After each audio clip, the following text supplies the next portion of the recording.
Boom! What's going on, everyone? This is Steve Larsen with Sales Funnel Radio. Today I want to teach you guys about my core problem planner. I've spent the last 4 years learning from the most brilliant marketers today. And now I've left my 9-to-5 to take the plunge and build my $1 million business. The real question is, how will I do it without VC funding or debt, completely from scratch?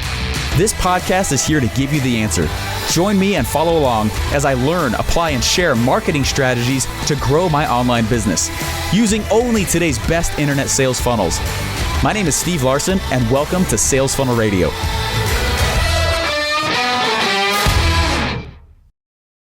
Hey, when I was young, I remember my dad would he told me this story. Okay, we would go out and we'd camp.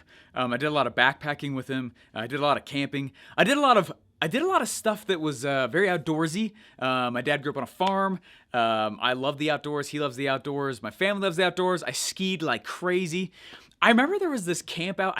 I'm pretty sure this is what happened. Okay, a lot of stuff's jumbled in my head, but I'm pretty sure this is what happened. We were coming back from a camp out, and we'd go camp out by these creeks and these streams. We'd go play in them, and it was just tons of fun. Well, I remember coming back home from one of them, and I don't remember how we got on the topic, but my dad was talking about, and I believe he's the one that taught me this. He was telling me this story of how, people will not actually go do a lot of the things that they want to do in this life. They will wait for things to come to them rather than go get them, right? It was very much like a father-son moment that was very impactful on my brain. And what he told me was, look, Stephen, most people go through life as if they're in a canoe without a paddle. And, I had canoed many times and know what that's like. And he's like, what's interesting is like a lot of people will go through this life in the canoe, and they're in a creek. They're in a very slow moving river. Now it's moving, and because it's moving, people feel progress in their life, and so they won't pick up the oar and start paddling. And what was interesting is he started telling me, he's like, most people though will never, ever, ever pick up the oar that's actually in the canoe and just use it and start actually pushing in a direction. And most will just wait for the current of life to take them different places. And they will change because life is changed, and they'll progress because they'll have to, because it's life. There's certain areas, but very few people in this life are willing to actually pick up the freaking oar and do something with it, right? And so people, they don't have an oar, and they'll get creative and grab a branch as they're floating on the river. They grab a branch and break it off, and now that's what they're using until they can find an oar or make one, right? I loved the analogy. That analogy is stuck in my head for a long time, and which I think is fascinating, right? Very few people in this life are willing to actually pick up the oar and start moving.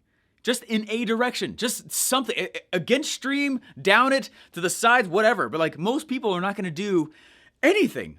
And so when you think about like the amount of competition that's out there, it's not like you versus me. It's like me versus 20% of humanity who's actually trying to do stuff with their life. Okay, just legitimately.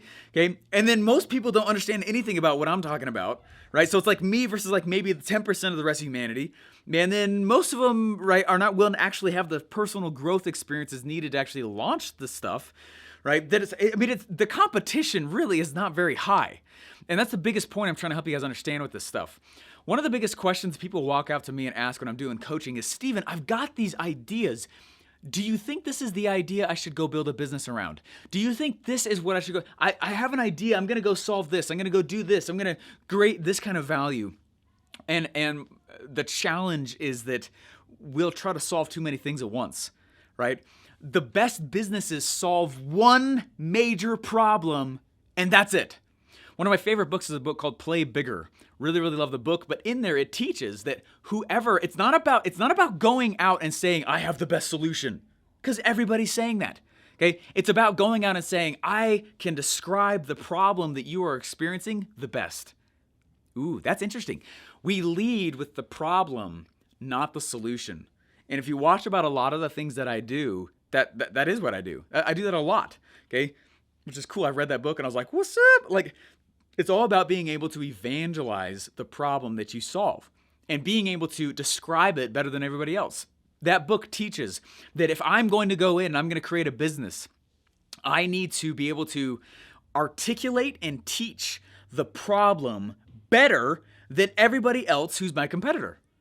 It teaches in that book. I love that book, and you guys, a lot of you guys probably go read it now, which is great. Hopefully you do. Okay, but basically the premise of it is that whoever can articulate the problem the best, it is assumed that that person also has the best solution. So if you're sitting around and you're like, man, Stephen, I'm going to go solve this. I'm going to go do this. I'm going to do that. Okay, I don't care about the solution piece. I need you to be able to look me in the eye and say, Stephen, this is the problem that I'm solving. And you need to be able to explain it as like a third grader would be able to understand. Okay, seriously. In the Army, they taught everything at a third grade level, which was mind-numbing sometimes because that's the average education level of people around. Okay, third grade. Okay, but be able to articulate in a third grade level the one problem that your business solves. The one problem. And you say, not two, the one. Okay, and be able to articulate better than the rest of your competition. Here is what I solve.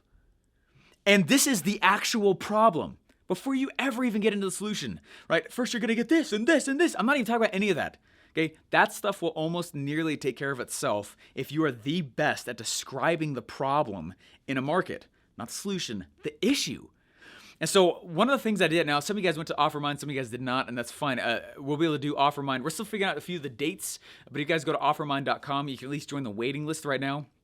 And you guys can jump on, and I'd love to be able to see you guys at the next one. I'm trying to get some very famous people to keynote, and we're just trying to play with some dates. But last OfferMind, though, one of the major things I wanted people to be able to work on was the core problem that they solved. There's a great book I love called Rework. I love the book Rework. Rework teaches, look, you can have a hot dog stand without relish. Yeah, absolutely can. You can have a hot dog stand without sodas and drinks. Absolutely. You can have a hot dog stand technically without hot dog buns. You can't have a hot dog stand without a hot dog, right? And that's the example it uses in the book.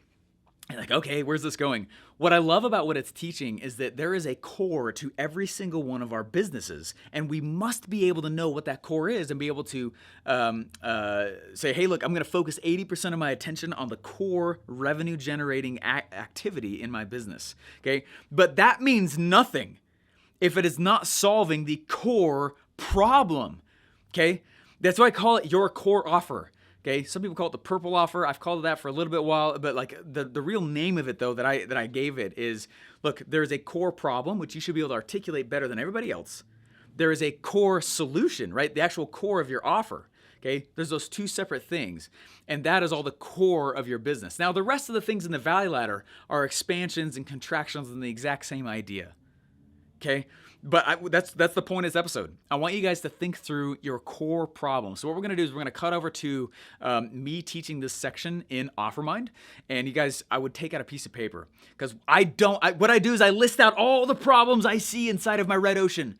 Problems, tons and tons of problems. And as I list out all those problems, then I go back and I rank them because I got to choose one problem to build my business around. Okay. One problem to lead with in my marketing message. Okay, it's not that I can't go help those other things, but there's one core problem that I solve. Just one. So I'm going to list out all these problems, then I'm going to rank them. How well can I evangelize that problem? What is the likely revenue of that problem if I solve it, right? How many customers are there likely to be from that red who would be interested in coming over to a blue if I was to articulate that problem the best? Another one is, are people seeing this problem easily? And if they're not, that's not a bad thing, right? I can't unsee a problem once I've seen it, right? I didn't realize how much of a problem it was to go pick up food until Uber Eats came out. You know what I'm saying? Right? That's one of the stories in Play Big, right? I didn't realize how much of an issue it was for me to have to stand out on a sidewalk and raise my hand out for a taxi until Uber came out. They articulated the problem we didn't know we had. That's one of the major keys to choosing the core problem that you solve. Guys, these little, especially the last 2 months, I know my podcast has gotten a little bit deeper, and I don't apologize for that. What I'm trying to do is I'm trying to help you guys understand that there are a few key pillars that will give you clarity in your business so that you can move forward and say, this is what I solve, right? This is the problem. This is what I solve. This is the core of my business. I know exactly who I'm talking to and who I'm not talking to. And these are the price points that they love, right? And so that you can go and actually have a successful business like this, because I spent the first several years, guys, speaking and running around and trying stuff and thinking and like I couldn't tell you what I did. Okay. And I couldn't tell you what problem I was solving. And there was noise, just crazy noise, right? Just like a podcast episode that was just recently dropped out, right? If you don't know the problem you're solving, if you don't know what model you're following, and if you're not finding ways to increase your speed, that is the formula for noise. Well, having like the lack of clarity in your business, don't know what problem you solve. Don't know what one solution is, the core solution of your business. There you go. And you'll have noise in the head. Anyway, so guys, let's cut over there real quick here, and you can see kind of how I taught it on taught it Offermind. Thanks, guys. A book called Innovator's Dilemma, right? And it says markets that do not exist cannot be analyzed. That makes sense. If I'm creating a blue ocean, how do I design every element of a blue ocean? You can't. It doesn't exist. Right? So when people are like, I'm going to make this, my new opportunities give this, my product's this, my business gives this. It's like, you're guessing. You don't represent your market, okay? Suppliers and customers must discover them together, okay? So there's an element, again, of designing this by listening to the market, and there's an element of this of doing it on your own, okay? Not only are market applications or disruptive technologies unknown at the time of their development, they are unknowable. It is unknowable. You can't know how to make a blue out of your own head. And that's why I say, like, look, you got to understand, like, this is way easier when you just take the decision-making out of your own head and get past your opinions. Oh, Steven, I don't know if this is really cool. Or this is an awesome thing. I'm like, based on you? Because if it is your own opinion, like, don't sell it, right? Got poverty there. Okay. You guys understand the core problem that you solve. Okay. If you can articulate the problem well, people assume you know how to solve it. Okay. And that's the next thing that we're going to go into here. So, we add that to our scaffolding, okay? An innovator's dilemma, right? I'm going to design the core offer with the customer. I'm not going to let them design it. I'm not going to design on my own. I will do it with them. That's what we're going to learn. Okay, Play Bigger says articulate the problem better than anyone else. It's assumed you have the solution. Okay, and the journey begins with you actually. We got a cool thing called the core problem planner, and we're going to dive into it. But we need to take a break. Sound good? I can feel it. So in order to get myself in state constantly to be able to do this stuff, I will write down and be very vulnerable about my fears. And that's why poverty exists. All the things that are written on that thing are all the things that I hear my audience saying to me. Not my audience, but as I'm starting to do it, the haters, all the people coming in. I totally believe in being totally open and completely, harshly honest with myself and where I am. Still practicing that. Right? But that's the reason that thing actually exists. I actually got it and started doing that just for myself. And then one day I was like, I should probably put poverty on Instagram. And everyone loved it. So that's why it's here. The base of that thing is 300 pounds. We tried to move it here yesterday. Not happening. Okay. So anyway, so that's why just the top part is there. But if you want to come make fun of him or kick him or body slam him, that's why he's there. Okay? Just for any of your fears or whatever, just go tear him down. All right, we're talking about what I need you to do. I need you to understand that there is a core problem that you will be solving, okay? There's multiple kinds of offer creation, okay? Lots of them. Most people know me for my purple offer creation method. There's actually several, okay? So I'm actually going to teach you guys, moving up here just a little bit in a little bit here, I'm going to teach you guys multiple ways to create offers and when to create them and what funnel goes with them, which is super cool. But first, the one everyone should be focusing on is one that I call the core offer, and it is a method of creation where you bring your customers along with you, your dream customers, and they help you actually make and birth a blue ocean, basically, okay? So in order to do a core offer, we are solving a core problem. So what we're going to do in this part, in this section of it here, the journey starts with you understanding the problem that you solve, okay? So this is really fun. This is one of my favorite things to do. I call this the core problem planner. So this is really, we're going to take a minute or two and do this. I want you guys to do this because it'll all build on itself from here on. It's the reason why we haven't actually gone on and done offer creation yet. Until you understand what you're solving, it doesn't matter what you create, okay? So it works kind of like this. Okay, so if you start going in and you are intimately understanding the person's brain, the vehicles that they're going into, right? All this cool stuff, you're intimately understanding each one of those pieces, you'll start to see problems. Someone's like, how am I gonna know when it's a problem? It's like, you'll know it because it'll be a problem, okay? And write them down. There's this problem, that problem, this problem, that problem. And what I do is I'm ranking the problems. I'm not trying to solve all problems. I'm trying to solve a core problem with a core offer that will come next. Okay, so we need to, not all problems are created equal. I'm looking for a problem that fits several criteria, and this is one of the easiest ways for you to actually go create a blue. Okay, don't try and solve every problem of your customers. You're gonna die. Okay, so instead what we're gonna do is we're gonna go figure out the core problem and just make an offer and a solution for that. Okay, so what I like to do on that very first rung, okay, that very first rung right there, I like to go in and figure out the core problem. Right? And list out lots of possibilities for it. Well, they have a problem. They have a problem with traffic. They got a problem with the actual funnel. Maybe their offer. Maybe it's marketing pieces. Maybe they have a problem with publishing. Right? Start listing out tons and tons of problems. Okay? So let me explain it. Then we're going to do this here for a few minutes because everything's going to start building on itself as we move forward. Okay? Okay, the next thing. I don't know what it says I right there, but core solution. Okay, that's the next thing down right there. Core solution. Start brainstorming what you could solve. How could you solve that first problem? Oh, the red ocean sucks at this. Or the next problem. The red ocean problem is, or the next column. The red ocean customer can't, whatever. Okay, start figuring those things out. The very next row down is I'm figuring out creative ways that I could actually truly solve those problems. Okay? This is how I figure out what to go make and what is secure and lucrative at the same time.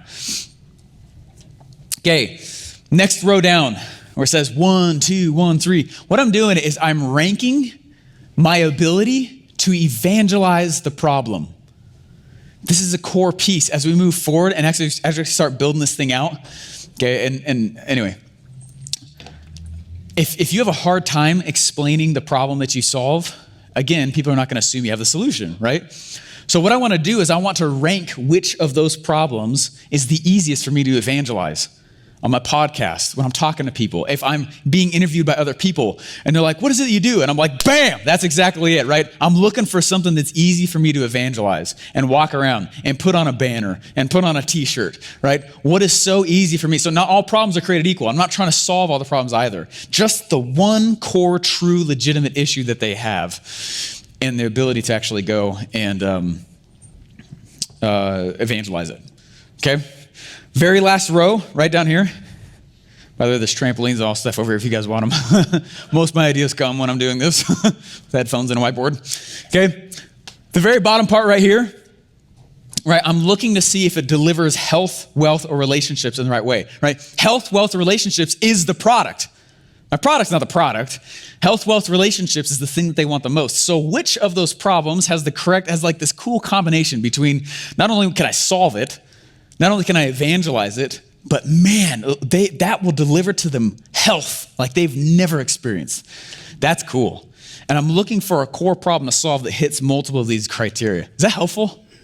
Because for years, I'd walk around and be like, what do I sell? What do I sell? What do I sell? What do I sell? And then I switched it to, who do I want to serve? Who do I want to serve? Who do I want to serve? Who do I want to serve? I was like, what are the problems? What are the problems? Like, whoa, there's a lot of problems. You know what I mean? And I was like, which problem do I want to go attack? And which problem do I want to attach myself to? But not all problems are created equal. So then this is how I actually started going in and figuring out like, okay, this is what I want to go do. And this, I'm actually going to be selling wealth. And no, it's not going to solve it in a big way though, right? Or, oh man, I'm going to actually sell health. And yeah, oh my gosh, that will actually do it. The biggest question I struggled with for years, and easily the biggest question I'm asked by the thousands of people I've coached in this process is, Stephen, what should I sell? And if you've been listening to my podcast, you have probably had that question, right? After thousands of coaching students and sheer obsession in the game, I started noticing that there was a strong but untaught pattern of how I was selling successfully and over again. It honestly took me about 17 business tries or failures, honestly, to figure this out, to get one right. Since then, though, they've pretty much all been winners. So what changed? What changed? I learned the pattern, okay? I learned the framework. Secretly, for the last 9 months, I've been working to document my process and refine it even further. And it's worked very well. My book will teach you how to design the core offer of your business and a winning sales message that sells it. Did you hear what I just said? That's a huge claim and I totally get it, but this will help you actually figure out what you sell and how to sell it. But it's a process I've been using now for about 3 years for myself and my students. If you want to learn the framework, this pattern, the formula for yourself, go get my book at yourcoreoffer.com. It's free, just cover the shipping at yourcoreoffer.com.